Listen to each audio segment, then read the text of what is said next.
히브리서 12장 1절 2절 말씀입니다. 제가 읽겠습니다.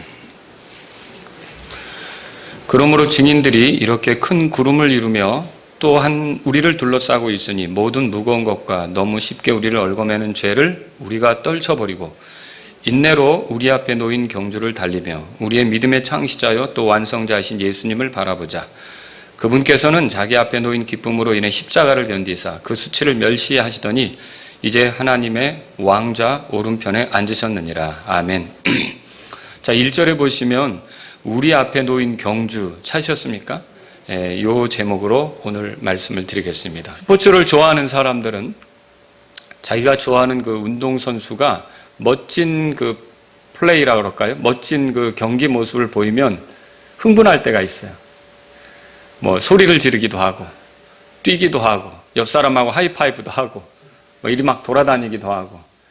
제가 2002년도 우리 월드컵 축구 있었던 때 동암역의 근처에서 살았는데 밤새도록 시끄러워서 혼났습니다. 우리나라가 4강에 들어갔을 때 사람들이 얼마나 떠들고 이렇게 다니던지 아주 난리가 아니었어요. 그냥 너무너무 아주 기뻐가지고 열광해서. 그게 뭐예요? 운동선수가 뭔가 좋은 성과를 냈을 때, 골을 넣었을 때, 그리고 투수로 말한다면 투수가 자기가 좋아하는 투수인데 타자들을 이런 다양한 공들을 던지면서 삼진 아웃 시켜가면서 이렇게 할 때, 그걸 보면 우리가 응원하는 선수였는데 너무나 잘할 때는 우리가 같이 좋아하게 되는 거죠. 같이 흥분하게 되는 거죠. 같이 기뻐하게 되는 거예요. 그런데 오늘 제가 이 말씀을 드리게 되는 것은요, 여러분이 누군가의 운동 경기만 보고 흥분할 것이 아니라, 좋아할 것이 아니라 우리 자신도 운동선수라는 것을 알아야 된다는 거죠.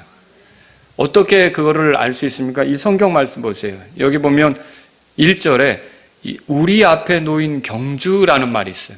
그러니까 이 우리 앞에 놓인 경주라는 말은 우리도 뭔가 운동선수에 참가한 사람이라는 거죠. 구경꾼이 아니라 실제로 뛰는 사람이 됐다. 이렇게 말하는 거죠.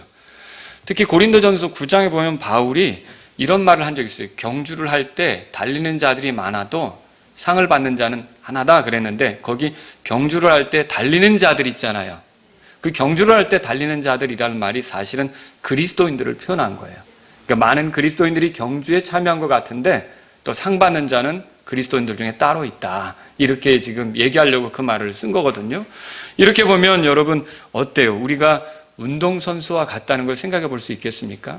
그리스도인을 표현하는 다양한 용어가 있어요. 종이다, 아들이다, 아내다, 군인이다. 근데 오늘 우리가 여기서 발견할 수 있는 한 그림은 그리스도인은 운동선수 같다. 이거를 발견할 수 있는 거죠. 특히 여기 보세요. 1절에 경주를 달리며 그렇게 돼 있잖아요. 끝에. 찾으셨어요? 경주를 달리며. 이게 그리스도인이 어떤 삶을 사는지를 표현하는 건데 마치 운동선수처럼 달리고 있는 사람이다. 이렇게 표현한 거죠. 그렇다면 이제 누군가의 운동 경기를 볼 때, 여러분이 한국팀을 응원하고 누군가 골을 넣었을 때 막 흥분할 수 있고 열광할 수 있고 좋아할 수 있단 말이죠. 근데 다른 사람의 운동 경기를 보면서 좋아만 할 게 아니라 우리가 여기서 깨달아야 될 게 뭐냐면, 나도 지금 실제로 뛰고 있는 사람이다. 나도 선수다. 나도 운동 경기를 하고 있는 그런 사람과 같다. 나를 지켜보는 하나님이 계시고, 나를 지켜보는 주 예수님이 계시고, 나의 코치가 되시는 성령님이 계시고, 또 많은 성도들도 나를 지켜보고 있고, 또 세상 사람들도 나를 지켜보고 있고, 나의 대적자들도 나를 지켜보고 있는 가운데 내가 운동을 하고 있는 그런 선수와 같다. 이런 생각을 하시면서 살라는 거죠. 그래서 저는 오늘 이 말씀을 통해서 우리가 이런 운동 경기에 처한 그리스도인으로서 이걸 잘 감당하도록 도움이 되게끔 몇 가지 말씀을 전하려고 하는 겁니다.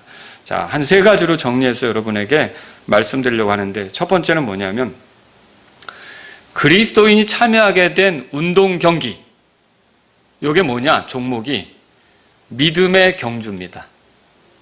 믿음의 경주에 우리가 참여한 것과 같아요.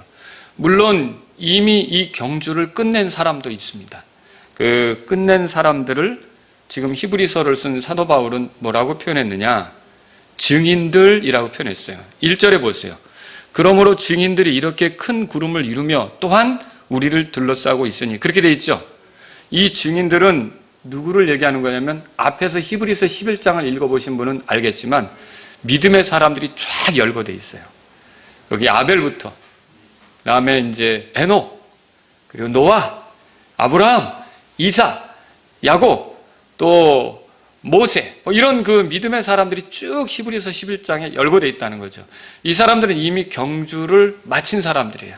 근데 이 사람들이 증인이 된단 말이에요. 이게 모든 구약의 그 믿음으로 살아간 사람들 우리가 여기서 증인이라고 할 수 있는데, 이 증인들이 뭘 하느냐? 이제 이 경주에 뛰어든 우리를 보면서 격려하는 것과 같은 거예요. 예를 들면 이거죠. 요즘 그 영국의 그 프리미어 그 진출해서 잘 나가고 있는, 정말 좋은 성적을 보이고 있는 손흥민 선수를 예로 들어봅시다. 실제로 그랬다는 게 아니라, 만일 어떤 초등학교 운동장에서 공을 차는 어떤 소년을 손흥민 선수가 보고 있다가 가까이 다가가서 탁탁 어깨를 쳐주면서 너 볼 다루는 거 보니까 잘할 수 있겠는데, 너 크게 될 수 있을 것 같아, 정말 한번 열심히 해봐 라고 탁탁 용기를 주고 갔다고 생각을 해보세요. 그리고 그 손흥민 선수가 그렇게 공을 잘 찬 사람으로서 하나의 증인이 되고 있잖아요. 그러면 그렇게 했을 때 이 소년이 어떻게 할 건가? 어떻게 할 것 같다고 생각하세요? 나 진짜 열심히 해서 저 선수처럼 돼봐야겠다, 이런 마음을 품지 않겠습니까? 그게 그렇게 자극이 되는 거죠. 지금 여기에 이 1절에서 말하는 많은 그 구름 같은 증인들이 우리를 둘러쌌다는 말은 뭐냐면, 이미 이렇게 믿음으로 산 증인들이 이 성경 기록으로 그들이 어떻게 살았는지를 우리에게 보여주면서 우리 보고 한번 잘해봐, 너도 할 수 있어, 너도 우리처럼 믿음으로 살 수 있어, 너도 우리처럼 그 길을 갈 수 있어, 아니 우리보다 더 멋지게 갈 수도 있을 거야 라고 격려하는 것과 같다는 거죠. 그렇다면 여러분, 이런 사실들을 할 때 우리가 취할 수 있는 태도는 뭡니까? 우리도 한번 해보자. 이 증인들, 믿음으로 산 사람들처럼 우리도 달려보자. 믿음의 경주를 우리도 한번 힘껏 달려보자, 이렇게 할 수 있지 않겠습니까? 지금 그거를 여기서 우리가 발견할 수 있단 말이죠. 그러면 이런 믿음의 경주에서 멋진 플레이는 뭘까요? 멋지게 보여주는 모습은 뭘까요? 남들이 열광하는 것, 특히 우리가 믿음대로 사는 걸 기뻐하는 분들이 있을 거 아닙니까? 하나님께서 기뻐하시겠죠.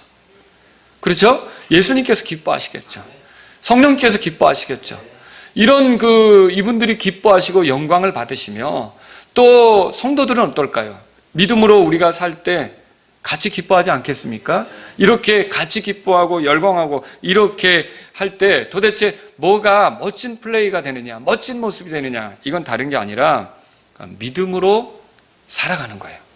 마치 골을 넣으면 열광하는 것처럼 우리가 믿음을 보일 때마다 마치 아주 기뻐하고 즐거워하는 일들이 있을 거라는 거죠. 그러니까 이 세상을 살아갈 때 우리가 믿음을 보이면서 살아가는 거예요. 이거를 언제까지 그렇게 하느냐? 주님 만나는 날까지 그렇게 하는 거죠. 이 경주는 언제 시작이 됐어요? 구원받을 때 시작이 된 거예요. 여러분이 구원받았다면 이 경주에 출전한 것과 같은 겁니다. 그리고 이 경주는 언제 끝날까요? 공중에서 주님이 오셔서 우리를 취하실 때 끝나든지, 아니면 그게 좀 미뤄져서 우리가 죽음으로 주님을 만나서 끝나든지, 그렇게 우리 인생이 끝날 때 결국은 이 경주는 끝날 거라는 거죠. 그래서 그때까지 우리가 이렇게 가는 거예요. 자, 달리기 할 때도 생각해 보시면 좁은 길도 있을 것이고 불편한 길도 있을 것이고 울퉁불퉁한 그런 바닥을 달려야 되는 그런 경우도 있을 것이고, 먼지가 막 일어나는 땅을 달려야 하는 경우도 있을 것이고, 언덕을 올라가는 그런 숨가쁜 그런 길을 가야 될 때도 있는 것처럼, 우리가 믿음으로 가는 이 여정, 우리 평생의 믿음으로 가는 이 길이 순탄하지만은 않다는 거죠. 그러나 상황이 어떻든 이 달리는 사람이 포기하지 않고 계속 끝까지 달려가려고 하는 것처럼, 우리에게 주어진 상황이 어떻든지 계속 믿음으로 달리려고 할 때 그 사람이 결과적으로 승리한 사람으로, 그러니까 주님 앞에서 그리스도의 심판석에서 보상을 누리는 그런 사람으로 드러나게 될 거라는 거죠. 여러분, 히브리서 10장으로 가보세요. 앞에 보시면 이건 믿음을 드러내는 경주예요. 믿음의 경주. 그러니까 평생에 믿음으로 가는 거죠. 믿음으로. 자, 거기에 보면 35절에 그러므로 너희의 확신을 버리지 말라. 그것이 큰 보상의 보응을 얻게 하느니라. 너희가 하나님의 뜻을 행한 뒤에 그 약속하신 것을 받기 위해 너희에게 인내가 필요하니라. 조금만 있으면 오실 분께서 오실 것이요 지체하지 아니하시리라. 여러분, 우리에게 약속하셨고 우리가 그 약속을 믿고 뛰어가는 걸 기뻐하시고 우리가 그 약속대로 그 말씀을 기뻐하면서 뛰어갈 때 어렵지만 인내하며 가는 거. 근데 결국 이것에 대해서 보상을 주실 분이 따로 있으신 거예요. 그분이 오실 때가 다가오고 있잖아요. 그런데 우리는 어떻게 삽니까? 38절 다 같이 읽겠습니다. 시작. 이제 의인은 믿음으로 살리라. 그러나 어떤 사람이 뒤로 물러가면 내 혼이 그를 기뻐하지 아니하리라. 의인은 믿음으로 산다고 그랬어요. 예수님의 피로 죄들을 용서받고 구원받은 사람, 하나님께서 더 이상 죄인이라고 정죄하지 않으시고 의인으로 간주해 주는 사람, 그런 사람은 이제 이 경주에 뛰어든 것 같은데 뒤로 물러날 필요가 없어요. 앞으로 달리는 일만 필요한 거예요. 근데 이렇게 달릴 때 어떻게 달립니까? 의인은 믿음으로 산다고 했던 것처럼 믿음을 보이면서 달리는 것이 필요하다는 것이죠. 그래서 여러분 시편에 보면 이런 말이 있어요. 시편 119편 32절에 들어보세요. 주께서 내 마음을 넓히시오면 내가 주의 명령들의 길로 달려가리이다. 내가 주의 명령들의 길로 달려가리이다. 무슨 말이에요? 주께서 명령하신 대로 순종하면서 나아가겠습니다. 믿음의 경주라는 건 다른 게 아니라 믿음이 어디서부터 오는 거예요? 하나님 말씀에서부터 오잖아요. 이 말씀에 대한 신뢰를 가지고 그 말씀대로 살아가는 게 믿음의 경주라는 거죠. 이거를 주님 만나는 날까지 계속 하는 거예요. 근데 안타깝게도 어떤 사람들은 믿음에서 파선했어요. 아마 여러분이 바울이 디모데에게 쓴 편지를 읽어보면 그런 걸 발견할 수 있어요. 디모데후서 1장 19절에 보면 이런 내용이 있죠. 믿음과 선한 양심을 붙들라. 어떤 자들이 그것을 버리고 믿음에 관하여는 파선하였느니라. 믿음에 관하여는 파선하였다 그렇게 써 있어요. 파선이 뭐예요? 항해를 시작했지만 가다가 뭐 풍랑이나 이런 거 만나가지고 그냥 배가 완전히 부서지고 더 이상 갈 수 없게 된 거 얘기하는 거잖아요. 그런 것처럼 이렇게 어떤 사람들은요, 이 믿음의 경주에서 실격 처리 당한 사람 같아서 더 이상 이 믿음의 경주를 해 나가기 어려운 형편에 처해지는 사람들도 있을 수 있다는 거죠. 그리고요, 어떤 사람은 잘 달리다가 부진한 모습을 보이기도 해요. 예를 들어서 갈라디아서 5장 펴보세요. 갈라디아서 5장. 갈라디아서 5장 펴보세요. 7절입니다. 한번 읽어보겠습니다. 같이. 자, 7절 다 같이 읽습니다. 너희가 잘 달렸는데 누가 너희를 막아 너희가 진리에 순종하지 못하게 하더냐. 그러면 지금까지는 잘 달렸다는 얘기죠. 근데 지금 약간 부진한 모습을 보이고 있어요. 그러면 이런 부진한 모습을 보이게 된 게 무엇 때문이냐? 진리에 이렇게 순종하지 못하게 하는 그런 일에 빠져든 거죠. 자, 이런 일들에 빠진 사람들은 부진한 모습을 보이는 거예요. 그러니까 믿음의 경주를 하다가 부진함에 빠진 사람들도 있을 수 있다는 거예요. 그러나 어떤 사람은 이렇게 고백합니다. 내가 선한 싸움을 싸우고 나의 달려갈 길을 마치고 믿음을 지켰은즉 이후로는 나를 위하여 의의 관이 예비되어 있나니 주 곧 의로우신 심판자께서 그날에 그것을 내게 주실 것이요 내게만 아니라 그분의 나타나심을 사랑하는 모든 자들에게도 주시리라. 디모데후서 4장 7절에서 8절을 읽어드렸는데, 자, 이거 누구 얘기입니까? 바울의 고백입니다. 바울은 믿음의 경주에서 완주한 사람이에요. 좋은 성적으로, 좋은 모습으로 완주한 사람이라는 거죠. 구약의 그 구름 같은 증인들 있잖아요. 그런 사람들처럼 동일하게 그렇게 완주한 사람이라는 거죠. 그래서 그리스도의 심판석에서 주어질 상을 기대하고 있는 거예요. 제가 오늘 이 설교를 여러분에게 드리는 것은 우리 모두 다 이 운동 경기에 참여한 사람 같고, 그러면 멋진 플레이로 끝까지 완주해서 끝까지 경주해서 여러분과 제가 좀 바울이 지금 이렇게 고백한 것처럼 나도 이후로 나를 위해 의의 관이 예비되어 있다. 나도 이후로 내가 그리스도 심판석에 설 때 주님께서 나를 기억하실 것이다. 이런 소망으로 이 세상을 떠나게 되면 좋지 않겠습니까? 그래서 이 멋진 경주를 하도록 돕고자 하는 뜻으로 이 말씀을 드리는 거예요. 자, 그러면 그리스도인으로서 두 번째 생각해 볼 게 뭐냐면 그리스도인으로서 잘 달리려면 떨쳐버려야 될 것들이 있다는 거예요. 그게 뭡니까? 히브리서 12장 1절로 돌아가 보세요. 히브리서 12장 1절에 보면 모든 무거운 것과 너무 쉽게 우리를 얽어매는 죄를 우리가 떨쳐버리고 달려야 된다는 거예요. 자, 이 두 가지를 떨쳐버리는 게 필요한 거예요. 그런데 이 떨쳐버리는 것은 운동선수가 해야 될 일입니까? 누가 해줘야 될 일입니까? 운동선수가 해야 될 일이에요. 이게 누가 해주는 게 아니에요. 아니면 때가 되면 저절로 이게 해결되는 문제가 아니에요. 우리가 떨쳐버려야 될 일이에요. 영어로도 보시면 그렇게 돼 있어요. 자, 우리가 이걸 떨쳐버리자. 우리 보고 하자는 거예요. 우리 보고. 바울이 그렇게 말하는 거죠. 그래서 이것에 대해서 좀 더 생각해 볼게요. 첫째는 뭐냐면 모든 무거운 거예요. 무거운 거. 자, 모든 무거운 것은 달리기를 방해할 수 있는 것들이죠. 이 무거운 것에 해당하는 단어는 어떤 의미가 있느냐? 부어오른 것, 튀어오른 것, 눈에 보이는 군더더기와 같은 것을 말합니다. 그러니까 없어도 되는 건데 달고 있는 것이 무거운 거죠. 없어도 되는 건데. 자, 불필요한 거, 그런 걸 얘기하는 거예요. 이런 걸 계속 가지고 달린다. 여러분, 육상 선수가 집에서 가지고 온 자기 운동 가방 메고 달리는 거 보셨어요? 그거 메고 어떻게 달려요? 그건 내려놓고 달려야죠. 요즘에는 또 얼마나 좋아졌는데 옷도 그냥 몸에 꽉 달라붙는 거 있잖아요. 어떤 바람의 저항도 받지 않겠다고 꽉 달라붙는 거. 이렇게 하면서 아주 최대한 몸을 가볍게 해주는 그런 소재 같은 거, 이렇게 그런 천으로 된 것들을 써서 달리기를 한단 말이죠. 무거운 거 가지고서 달리는 것은 경주를 제대로 못하는 거예요. 일전에 중국 여자 선수가 마라톤 경기를 하는데 거의 1등으로 들어왔어요. 거의 1등이었어요. 그러니까 너무 저기 하니까 그 중국 그 구경꾼들 있잖아요. 관중들. 이런 사람들이 어떻게 하냐면 그 중국 오성기라고 있잖아요. 이 깃발을 갖다가 그 여자에게 준 거예요. 이거를 띄고 달리라고. 그러니까 이게 어떻게 됐어요? 이게 이 사람이 가다가 그거를 떨어뜨렸어요. 저는 그거 이해해요. 그게 거기에 그걸 들고 달린다는 게, 그런데 그 사람의 그 영상을 보고서 비난 댓글이 애국심이 없다. 뭐 이렇게 막 열심히 사람들이 그렇게 막 거기다가 비난하는 글을 썼다는 거예요. 아니, 끝까지 달린 다음에 뭐 중국 깃발이 올라가도 상관이 없잖아요. 근데 그 깃발을 거기다, 그것도 조그만 깃발이 아니에요. 큰 깃발을 안고서 나중에 멋지게 결승점에 골이 나라고 한 모양인데, 그 깃발을 그냥, 이게 뛰는 사람은 그것도 무거운 거예요. 그걸 모르는 거죠. 그러니까 이분이 뛰다가 그걸 놓친 거예요, 바닥에. 그리고서 뛰기 시작했는데 결국은 우승은 놓쳤죠. 그 바람에. 그러니까 막 비난 댓글이 쏟아졌던 거예요. 여러분, 무거운 것을 가지고 달린다. 이것은 달리는 것을 이렇게 힘들게 하는 것과 같은 거죠. 그래서 모든 무거운 것을 버려야 되는 거예요. 그러면 모든 무거운 것은 어떤 것들이 있을까요? 불법을 가지고 달리면 안 됩니다.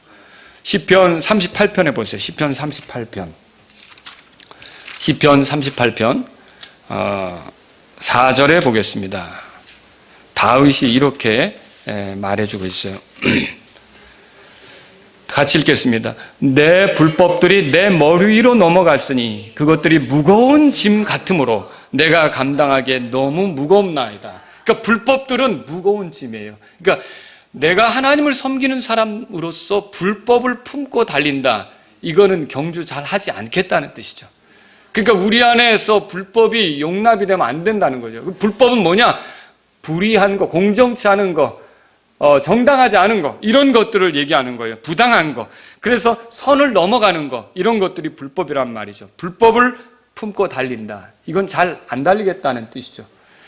자, 여러분, 우리는 담배 피우는 습관을 그리스도는 떨쳐버려야 된다고 합니다. 맞는 말이죠. 그렇죠? 그러나 남을 험담하는 습관도 떨쳐버려야 되는 겁니다. 그리고 술에 빠져 사는 습관이 성령님을 따르는 게 아니라는 걸 압니다. 근데 남들 앞에서 우쭐대며 다른 이에 대해 이러니 저러니 판단하는 습관 역시 성령님을 따르는 게 아니란 말이에요. 성령 충만한 사람에게 나타날 수 없는 일이라는 거죠. 자, 또 세속적인 것에 대한 애착이 주님으로부터 멀어지게 한다는 걸 알고 있습니다. 그러나 그것만 주님으로부터 멀어지게 하는 게 아니라 어떤 원한, 이런 것들을 내 스스로 갚겠다고 보복하려고 하는 것 역시 주님으로부터 멀어지게 하는 거예요. 우리 자신을. 제가 이 말씀을 드리는 것은 우리가 볼 때 술하고 담배 피우고 약간 세상에 빠져 지내는 것 같고 이거는 비난을 하는데 우리 안에 누군가에 대해서 험담하고 또 내가 스스로 원수를 갚으려고 하고 이런 것들 있잖아요. 이런 것들은 아무렇지도 않게 그거보다 더 나은 일처럼 이렇게 생각한다는 거죠. 그래서는 안 되는 거예요. 이런 것도 다 불법이란 말이에요. 하나님의 말씀대로 하지 않는 불법이 원수 갚는 것이 누구에게 있다고 그랬어요? 하나님께 있다고 그렇게 말했잖아요. 그리고 하나님은 우리에게 교만하기를 원치 않으시고 교만은 넘어짐의 앞잡이라 그랬고 우리가 자기를 낮추는 걸 원하시고 자기를 낮추는 자가 높아진다고 말씀하셨는데 우리가 우쭐대며 남을 판단하고 비난하고 이런 일을 일삼는다? 그거는 불법이죠. 그거 불법이죠. 여러분 성령님을 따르지 않고 자기중심적이 되는 거, 육신적이 되는 거, 자존심을 세우려고 하는 거, 십자가를 지고 싶어 하지 않는 거, 자기의 어떠함을 자랑하려는 거 이런 것들도 다 떨쳐버려야 될 불법이라는 거죠. 육신의 정욕을 채우기 위해 육신에게 기회를 주지 말라. 읽어보신 적 있으시죠? 로마서 13장 14절에 나오는데 이렇게 육신에게 기회를 주지 말라. 이 말이 뭐냐면 그 무거운 것을 떨쳐버리라는 말의 다른 표현이 되는 거예요. 그래서 자꾸 이 육신을 세우려고 하는 건 하나님 앞에서는 불법이에요. 이건 용납돼서는 안 돼요. 우리가 사는 이유가 우리 육신을 세우려고 하는 게 아니라 하나님의 영광을 위해 있는 거란 말이죠. 근데 그분을 위해 하는 것이 가장 정당한 것이다. 그것이 하나님이 기뻐하시는 것이다. 이렇게 생각하면서 가는 게 필요하다는 거죠. 여러분 식물이 잘 자라려면 무엇보다 먼저 잡초를 제거해야 돼요. 그러지 않습니까? 마찬가지로 우리가 잘 달리려면 이렇게 무거운 것을 제거해야 되는 거예요. 자, 씨 뿌리는 자의 비유를 통해 예수님이 말씀해 주신 게 있어요. 농부가 씨를 뿌릴 때 좋은 밭이 되지 않으면 열매를 맺을 수 없다는 걸 말씀해 주셨어요. 그래서 길가 같은 밭, 돌짝밭, 또 가시나무 있는 그 밭 이런 것들을 얘기하면서 씨를 뿌려도 열매를 내지 못하는 밭에 대해서 말씀하시면서 그러면 씨를 뿌릴 때 뭐가 필요하느냐? 길가 같은 거는 갈아엎어야죠. 돌짝밭 같은 경우는 돌을 골라내야죠. 또 어때요? 그 가시떨기, 가시나무가 있는 것은 그거를 솎아내야죠. 불내내야죠. 그리고 씨를 뿌려야 된다는 거죠. 자, 그것처럼 무거운 것을 우리가 떨쳐버리지 않고 달린다. 이건 좋은 결과를 기대하기 어렵다는 거죠. 저와 여러분들이 좋은 결과를 기대하려면 이런 무겁게 하는 것들을 떨쳐버리는 게 필요하다. 그렇게 볼 수 있는 거예요. 거기서 예수님의 비유 중에 가시떨기, 가시나무 있잖아요. 이거를 뭐로 풀어줬냐면 세상의 염려와 재물과 쾌락으로 풀어준 적이 있어요. 이런 것을 가지고서는 열매를 내놓을 수 없다는 것이죠. 마찬가지로 우리가 달리게 하면서 이렇게 세상의 염려와 재물과 쾌락에 빠져 살아갈 때는 우리가 잘 달릴 수 없다는 것이죠. 그래서 우리는 무거운 것들을 떨쳐버리려고 해야 된다는 겁니다. 베드로전서 2장 11절에 보면 혼을 제하여 싸우는 육체 정욕들을 우리가 삼가하는 게 필요하다. 그래서 그런 것들을 떨쳐버리는 게 우리의 삶이어야 된다는 걸 발견하게 되는 거죠. 또 뭐가 이렇게 무거운 것이 되겠습니까? 세상에 대한 애착도 무거운 것이 되는 거예요. 바울은 디도서 2장 10절에서 뭐라고 말했냐면 경건치 아니한 것과 세상에 속한 정욕들을 거부하라 이렇게 말했어요. 자, 이 말은 무거운 것을 떨쳐버리라는 말의 다른 표현이에요. 그러니까 우리가 세상을 이용하는 사람들이에요. 그러나 남용하는 자가 되지 말아야 되는 거죠. 우리가 세상과 어울려 살아야 되는 거예요. 왜냐하면 복음을 전하고 그들에게 빛이 되기 위해서. 우리 산속으로 들어가 사는 건 아니란 말이죠. 근데 그게 잘못되어서 우리가 세상에 매여서 온전히 우리가 세상을 추구하며 애착을 갖고 빠져들면 우리 가야 되는 그 본연의 그 경주 레이스 있잖아요. 레이스. 이거를 잊어버리게 되는 거죠. 그래서 우리는 어떻게 해야 됩니까? 우리는 세상에 속한 정욕들을 떨쳐버리는 게 필요하다는 거죠. 세상이 가져다주는 그런 정욕들. 자, 요셉을 알지 못하는 파라오가 일어나서 이스라엘 백성에게 무거운 짐을 지웠어요. 그때 그것이 그들을 괴롭게 했어요. 그들이 하나님을 찾을 여유가 생기지 않았던 거죠. 이런 것처럼 세상이 우리에게 지우는 이런 무거운 것들이 있죠. 이런 것들은 우리가 경주하는데 무거운 것으로서 우리가 빨리 달리지 못하게 하는 것이 될 수 있다는 거죠. 그러므로 세상에 살고 있지만 세상에 매료될 필요도 없고 세상에 살고 있지만 세상을 남용해서도 안 되고 세상을 세상에서 살고 있지만 세상을 사랑해서도 안 되는 것이죠. 우리는 이 세상과는 다른 길을 가는 사람들이니까, 이 세상 행로로 가는 사람들이 아니니까 적당히 우리가 그 말씀 안에서 거리를 유지하는 것이 우리에게 필요하다는 거죠. 그래서 무거운 것을 떨쳐버리는 것, 이런 것들이 우리에게 필요하다는 것을 말씀을 통해서 알게 되는 것입니다. 자, 또 너무 쉽게 우리를 얽어매는 죄를 떨쳐버려야 되는 거예요. 얽어맨다는 말은 둘러싸여 우리를 자유롭게 하지 못하는 거죠. 여러분 가끔 그런 화면을 보신 적 있을 거예요. 어젠가요? 조두순이라는 사람이 드디어 출소를 하게 됐어요. 난리가 났죠. 사람들이 그 사람이 나아가는 것을 제대로 열어주지 않으려고 했잖아요. 관용차들이 움직여서 그 사람을 빼내야 됐던 거 아닙니까? 자, 누군가 지나가는데 사람들이 막 에워싸면 쉽게 나갈 수 있습니까? 못 나간다는 거예요. 똑같은 생각을 해보세요. 죄가 우리를 얽어매면 우리는 앞으로 나아가기가 어렵다는 거죠. 그래서 우리는 어떻게 해야 되느냐? 죄를 떨쳐버려야 돼요. 그럼 죄가 뭐냐? 죄는 하나님 말씀에 불순종하는 거예요.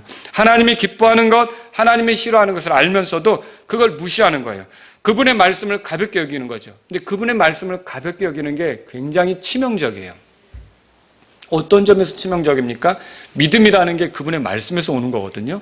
근데 그분의 말씀을 무시하면 믿음은 제대로 형성될 수가 없는 거예요. 믿음의 경주에서 믿음을 잃어버리면 그건 제대로 달릴 수가 없는 거죠. 히브리서 3장에 가보세요. 사실 출애굽한 이스라엘 백성에게 하나님이 약속하신 건 뭐냐면 그들의 조상들에게 약속한 가나안 땅으로 데려가는 거 아닙니까? 그러면 그들이 가는 여정 중에 부족한 게 있다 해도 하나님께서 그들을 광야에서 꼬꾸라지게 하시겠습니까? 아니죠. 그들을 끝까지 데리고 가실 거 아닙니까?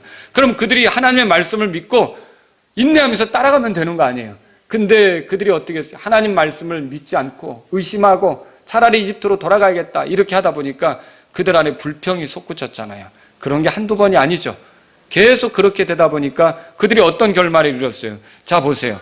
그 15절 제가 읽을게요. 주께서 이르시되 오늘 너희가 그분의 음성을 듣거든 경노하던 때 한 것 같이 너희 마음을 강팍하게 하지 말라 하셨으니 이는 어떤 자들이 듣고 경노하게 하였기 때문이라. 그러나 모세로 말미암아 이집트에서 나온 모든 자가 그리하지는 아니하였느니라. 17절 다 같이요. 그러면 40년 동안 그분께서 누구로 인해 근심하셨느냐? 죄를 지어 사체가 광야에 쓰러진 자들이 아니냐? 자 보세요. 죄를 지어 쓰러진 자들이 있어요. 그러니까 죄 가운데 빠지면 달리다가 쓰러진 거예요. 죄 가운데 있으면 넘어진 꼴이 되는 거죠. 그러니까 죄에 둘러싸이면 달릴 수가 없는 거죠. 그래서 우리는 어떻게 해야 되느냐? 이 죄를 떨쳐버리려고 해야 되는 거예요. 여러분이 죄를 떨쳐버리는 것은 지난 수요일날 말씀을 들었어요. 물두멍에서. 그리고 우리가 죄를 정직하게 자백하고 우리의 변호자, 중보자 예수님이 계시다는 사실을 믿고 그 죄를, 하나님이 미워하는 죄를 나도 똑같이 미워하는 마음으로 말하자면 그 죄에 대해서 정죄하고 그걸 내버리는 거죠. 이런 것들이 우리에게 필요한 거죠. 이렇게 해서 우리가 달리는 것이 필요하다. 이 말씀을 통해서 알 수 있는 거죠. 여러분, 하나님은 우리에게 은혜를 주셔서 이렇게 할 수 있도록 하신 거예요. 그러니까 죄를 떨쳐버리는 이 모습, 히브리서 12장 2절에 여기 모든 무거운 것과 너무 쉽게 우리를 얽어매는 죄를 누가 떨쳐버리라고 그랬어요? 여기 보세요. 죄를 우리가 떨쳐버리고 이렇게 돼 있어요. 우리가 어떻게 죄를 떨쳐버리냐? 이딴 소리 하지 마세요. 그냥 성경이 우리가 죄를 떨쳐버려야 된다고 말하고 있다는 것이죠. 왜냐하면 이미 하나님의 은혜가 있고 복음이 있고 성령님이 있고 우리가 예수 그리스도와 함께 더불어 사는 사람이기 때문에 이게 가능하단 말이죠. 새로운 생명으로 살기 때문에 가능하단 말이죠. 그래서 성경을 읽어보세요. 에베소 4장 26절에는 죄는 짓지 말라. 성도들에게 그렇게 말하고 있어요. 고린도전서 15장 34절에는 의에 대하여 깨어있고 죄를 짓지 말라 이렇게 돼 있어요. 그러니까 죄를 짓지 말라. 이거 누구에게 하는 말이에요? 우리에게 하는 말이에요. 또 간음 중에 붙잡힌 여자, 그 여자만 혼자 남았을 때 아니면 38년 된 병자가 고침받았을 때 그 사람을 만났을 때 예수님이 뭐라고 그랬어요? 다시는 죄를 짓지 말라 이렇게 말씀하시잖아요. 요한일서 이것이 요한일서가 써진 이유를 요한은 뭐라고 말합니까? 죄를 짓지 아니하게 함이라. 요한일서 2장 1절에 그렇게 썼어요. 그러니까 죄를 떨쳐버려야 될 것은 누가 할 일입니까? 우리가 할 일이에요. 능력은 하나님께 있습니다. 그리고 하나님이 우리의 능력이 되십니다. 그리고 하나님 말씀이 우리 안에서 권능이 되시죠. 그런 능력이 우리 안에 있다면 우리가 그 능력에 의지해서 떨쳐버려야 되는 거예요. 그래서 히브리서 12장에 보세요. 우리를 얽어매는 죄를 우리가 떨쳐버리고 이렇게 말하고 있는 거예요. 그래서 이렇게 경주할 때 잘 달릴 수 있다. 여러분이 하나님 말씀을 들을 때 아니면 성경을 읽을 때 누구와 교제를 하다가 이게 내 삶의 죄였구나. 이게 하나님 말씀대로 하지 않은 죄였구나. 이거 하나님을 근심시키는 죄였구나. 이런 것들을 발견한다면 어떻게 될까요? 그것을 하나님, 내가 잘못했습니다. 하나님, 이것은 주님이 기뻐하지 않는 것이며 저도 역시 이것을 기뻐하지 않습니다. 하나님, 이것이 제 삶에 있는 것을 저는 용납할 수 없습니다. 하나님, 저는 이것을 버립니다. 주님이 도와주십시오. 여러분, 이렇게 우리가 우리 스스로 떨쳐버리는 것이 필요하다는 거죠. 이게 믿음의 경주에서 필요한 거다. 그럴 때 잘 달릴 수 있는 거예요. 죄를 지고 어떻게 죄를 안고 우리가 잘 달릴 수 있겠습니까? 그죠? 그걸 떨쳐버려야 되는 거죠.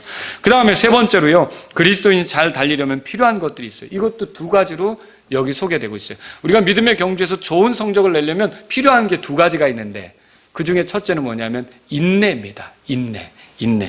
자, 믿음의 경주에 인내가 필요해요. 12장 1절에 보세요. 거기 우리를 얽어매는 죄를 우리가 떨쳐버리고 뭐라고 돼 있어요? 인내로 우리 앞에 놓인 경주를 달리며 그랬어요. 인내가 필요하다고 그래 있어요. 그럼 왜 인내냐? 우리의 믿음의 경주는 단거리 경주가 아니라 장거리 경주예요. 아까 말씀드렸듯이 이거 언제까지 달려야 되느냐? 주님 만날 때까지 계속 달려야 되는 거예요. 그러니까 여기에는 우리가 인내가 필요하다라고 하는 거죠. 그럼 인내는 뭐냐? 불평 없이 주님을 신뢰하는 마음으로 주어진 어려움을 견딜 수 있는 성품이에요. 이게 성령님 안에서 가질 수 있는 성품이죠. 근데 출애굽한 이스라엘 백성들은 이런 것을 드러내지 못했어요. 인내를 드러내지 못했어요. 그러니까 그들에게 나타났던 건 뭐냐면 불평이었던 거죠. 결국 이 불평이라는 건 그들이 믿음이 없다는 걸 보여준 거거든요. 이게 놀라운 게 인내는 믿음이 있다는 걸 보여주는 그러니까 증거예요. 그러니까 인내한다는 것은 믿음이 있다는 표시다라고 하는 것이죠. 여러분 그 욥의 인내에 대해서 들어보셨습니까? 야고보서 5장으로 가보세요. 야고보서 5장. 그래서 믿음이 있다면 항상 그거는 믿음이 있는 증거는 인내로서 드러난다. 그러니까 인내라는 말이 무조건 참고 당한다는 게 아니에요. 그러니까 하나님께서 정한 때가 되면 우리를 긍휼히 보시고 그 어려움 중에서 건져주실 거예요. 여러분 그렇게 믿으십니까? 그러니까 우리가 이 땅에서 당하는 어떤 고통도 영원한 건 없는 거예요. 지옥의 고통만 영원한 거지. 우리는 건져질 때가 있는 거예요. 그때까지 우리가 어떻게 하는 거냐면 주님이 건져주시길 바라며 견디는 거예요. 기다리는 거예요. 이게 인내라는 거죠. 여러분 야고보서 5장에 보시면 거기 7절에 보세요. 그러므로 형제들아 주께서 오실 때까지 뭐라고 돼 있어요? 인내하라. 보라 농부가 땅에서 나는 귀한 열매를 바라고 이른 비와 늦은 비를 받을 때까지 오랫동안 그것을 위해 뭐라고 돼 있어요? 인내하느니라. 농부도 인내가 필요한 거예요. 씨를 뿌리고 내일 당장 가서 왜 안 맺혔지? 이거 아니라는 거죠. 예? 내가 뭐 열심히 하고 내일 당장 왜 이런 결과가 안 오지? 너무 급한 거죠. 인내가 필요한 거예요. 인내가 필요한 거죠. 8절 너희도 인내하고 너희 마음을 굳건히 하라. 주의 오심이 가까이 다가오고 있느니라. 이 인내가 빛을 발하는 게 주님의 오심입니다. 그러니까 우리가 이 땅에서 어떻게 견디었던지 어떻게 참았던지 주님이 오시면 모든 것을 다 변화시키시고 회복시키실 것입니다. 그러니까 그때까지 우리는 어떻게 되느냐? 인내해야 되는 거죠. 이게 믿음의 사람들에게 믿음의 경주에 있어서 반드시 드러나는 게 인내일 수밖에 없는 거예요. 9절에 보세요. 형제들아 서로 불평하지 말라. 그리하여 너희가 정죄를 받지 아니하리라. 보라 심판자께서 문 앞에 서 계시네. 왜 불평하지 말라 그래요? 바로 이 인내는 불평하고 완전히 상극이에요. 그러니까 믿음이 있으면 불평하지 않는다 그랬잖아요. 그러니까 믿음이 있으면 인내할 수밖에 없는 거죠. 그러니까 여러분이 힘들고 어려워도 주님이 다 알고 계신다. 그리고 주님이 개입하실 수 있다. 주님이 긍휼을 베푸심으로 이 상황에서 나를 건져주실 수 있다는 기대를 가지고 참으셔야 되는 거죠. 그냥 우리가 힘이 없어서 무작정 당하는 그냥 그런 자들이 아니라 힘 있는 분이 계시지만 뜻이 있으셔서 여기에 있도록 이 과정을 지나가도록 허락하셨다면 내가 달리자.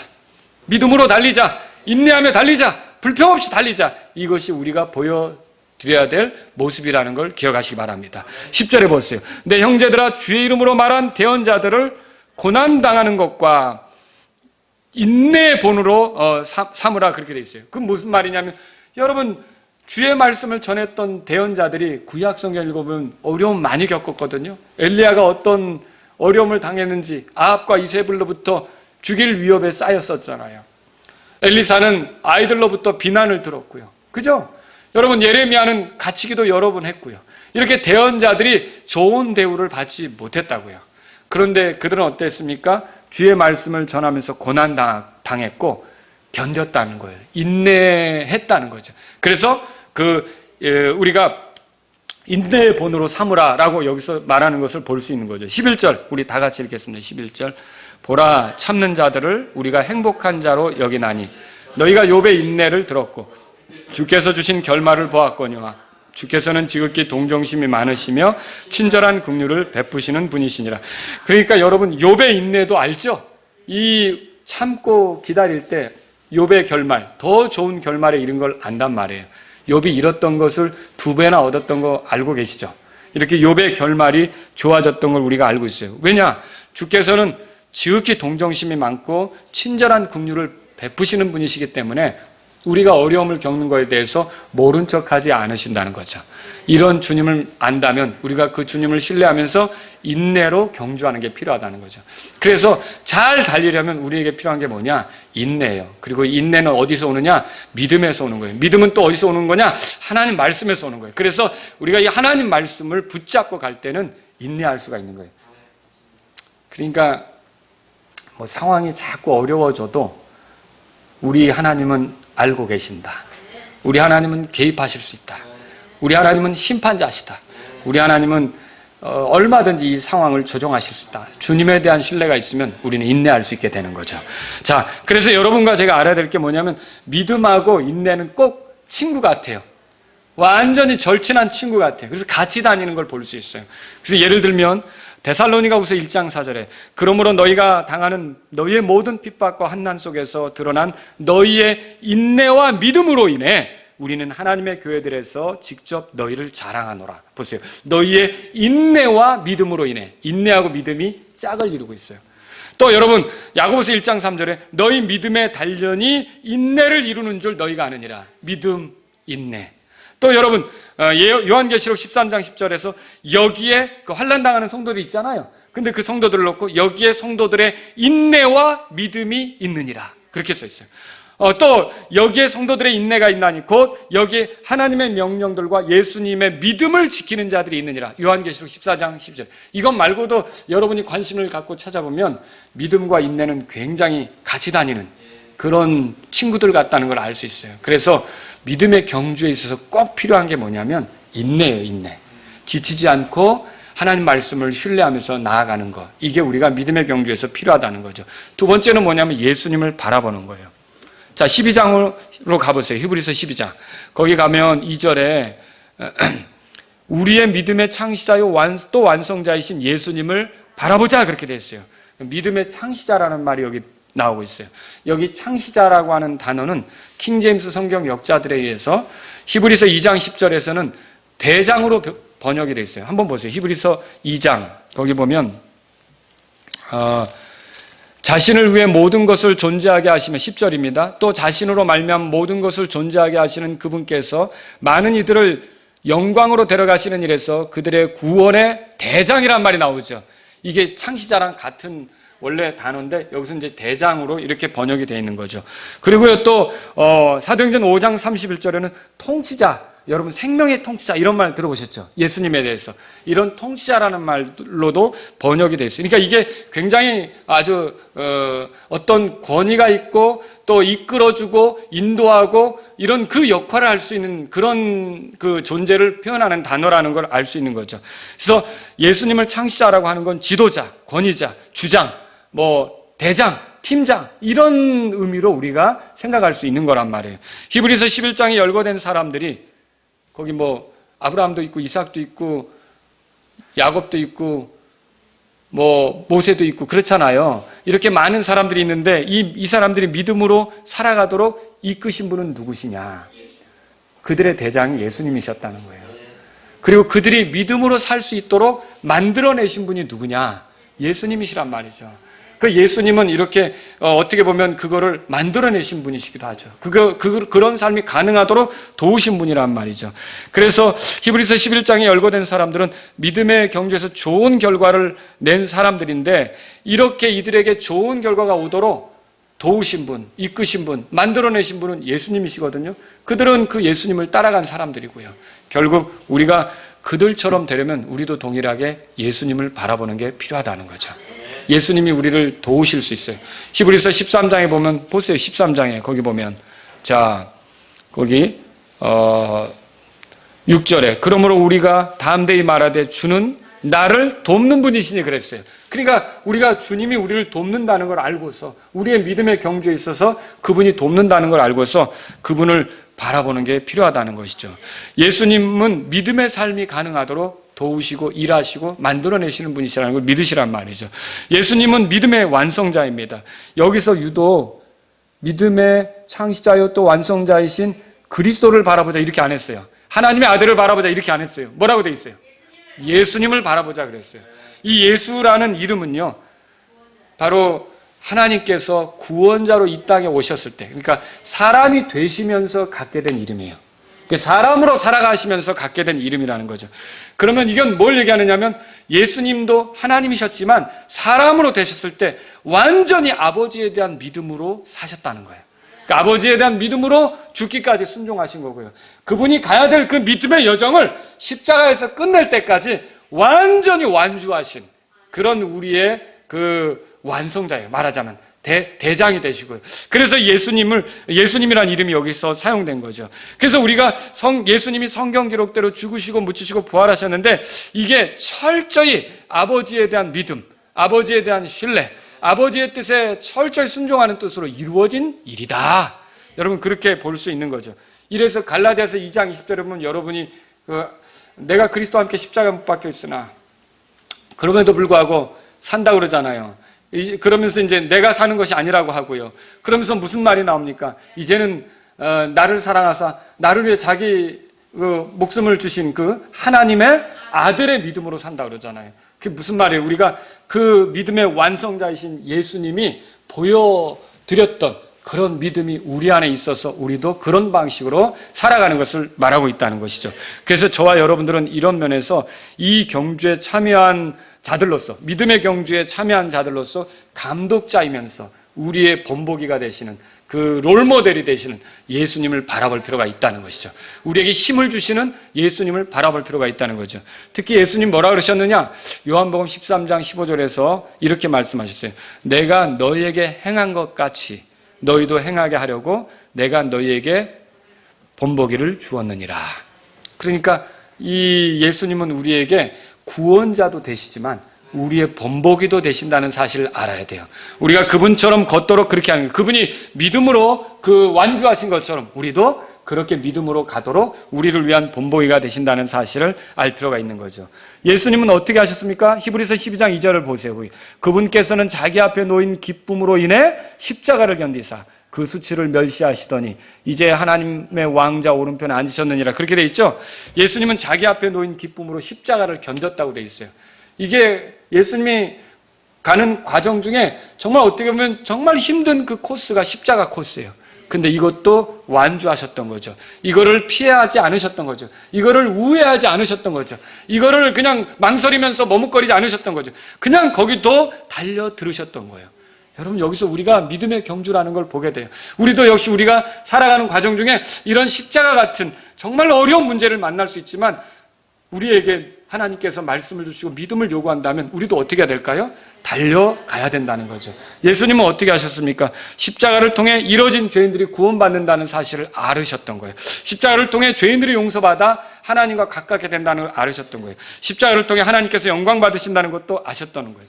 그리고 이 영광에는 뭐가 있습니까? 아들이신 예수님을 높이는 것도 있잖아요. 하나님은 아들이신 예수님을 높이고자 했잖아요. 자, 이런 것들을 예수님이 아실 때 자신이 겪는 그런 십자가 사건을 멸시하실 수 있었던 거예요. 이거 아무것도 아닌 것처럼 여기실 수 있었던 거죠. 이것처럼 오늘 믿음의 경주를 생각하고 이제 달리는 사람들은요, 마침내 그리스도께서 우리를 높이실 때가 있다는 걸 알아야 되는 거예요. 그리스도의 심판석에서 우리를 영광스럽게 이렇게 이끌어 주실 때가 있다는 걸 알아야 되는 거죠. 그때를 생각하고 어떻게 되겠습니까?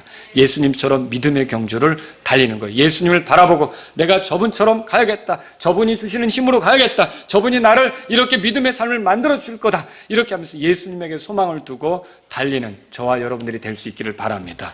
자, 오늘 말씀을 정리하죠. 그리스도인은요, 믿음의 경주에 참가한 운동선수예요. 그러니까 여러분이 어떤 운동 경기를 볼 때 막 응원하잖아요. 그러다 번뜩 생각하셔야 돼요. 아, 나도 지금 운동장에서 뛰는 선수지. 남만 열심히 응원하지 말고 나도 운동 중이지. 나도 경기를 하고 있는 자지. 항상 이 생각을 하시라고 이 말씀을 드리는 겁니다.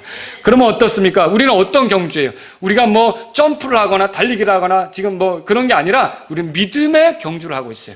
믿음을 보일 때마다 우리가 좋은 성적을 내는 것과 같은 거라는 거죠. 그래서 저와 여러분들은 이 종목의 최고 권위자이신 예수님, 이 종목을 완성시키고 우리가 잘할 수 있도록 도와주시는 예수님, 이 예수님을 바라보는 게 우리에게 필요하다는 것이죠. 이 믿음의 경주를 위해 우리가 떨쳐버려야 될 것은 무엇인지를 한번 돌아보세요. 사람마다 다 달라요. 달고 있는 것이 다 달라요. 그런데 이게 믿음의 경주를 방해하는 거다? 그럼 그걸 떨쳐버릴 필요가 있는 거고요.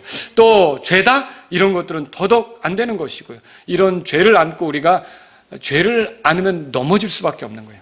그게 아주 아까 히브리서 3장에 읽은 것처럼 광야에서 쓰러진 자들은 죄 때문에 쓰러졌거든요. 쓰러지면 달릴 수가 없는 거예요. 그러니까 저와 여러분들은 죄를 용납하지 않으려는 삶으로 달려야 된다는 거죠. 예수님은 이 믿음의 경주에서 좋은 본보기입니다.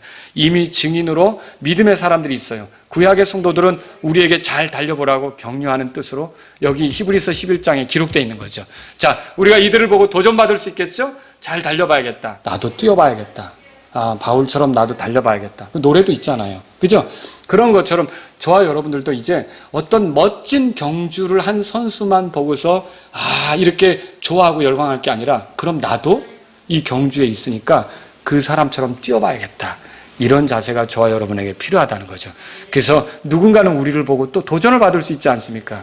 저 사람처럼 나도 믿음의 길을 가봐야겠다. 그래서 우리가 그런 구름 같은 증인들이 될 수 있단 말이죠. 여러분과 제가 그런 삶이 될 수 있기를 바랍니다. 자, 우리 오늘 말씀을 생각하면서 하나님께 기도하면 좋겠어요. 하나님, 제가 믿음의 경주 안에 있는 선수라는 걸 알게 되었습니다. 제가 완주할 수 있기를 원합니다. 좋은 성적으로 완주할 수 있기를 원합니다. 믿음을 보여드리면서 이 여정을 갈 수 있기를 원합니다. 이런 분이 있다면 기도하십시오. 하나님, 제가 믿음의 여정을 가는 동안 저를 무겁게 하는 것들을 떨쳐버리기를 원합니다. 어떤 죄들을 내가 이렇게 이제 떨쳐버리기를 원합니다. 이런 것들을 안고 달리는 어리석음 중에 있지 않게 해주십시오. 죄를 품으면 쓰러질 수밖에 없는데 내가 달리기를 못하는 건데 그런 식으로 있지 않게 해주십시오. 제 삶이 믿음의 경주를 잘할 수 있도록 인도해 주십시오. 여러분 기도하실 분 있으면 기도하십시오. 하나님, 제가 인내로 경주하기를 원합니다. 믿음이 있는 증거는 인내로 나타나는데 인내로 경주하기를 원하고 이 믿음의 창시자요 완성자이신 예수님을 바라보면서 예수님을 의지하면서 예수님이 믿음의 삶을 만들어 주실 것을 생각하면서 부지런히 예수님을 의지해서 달리기를 원합니다. 이런 분이 있다면 기도하시기 바랍니다.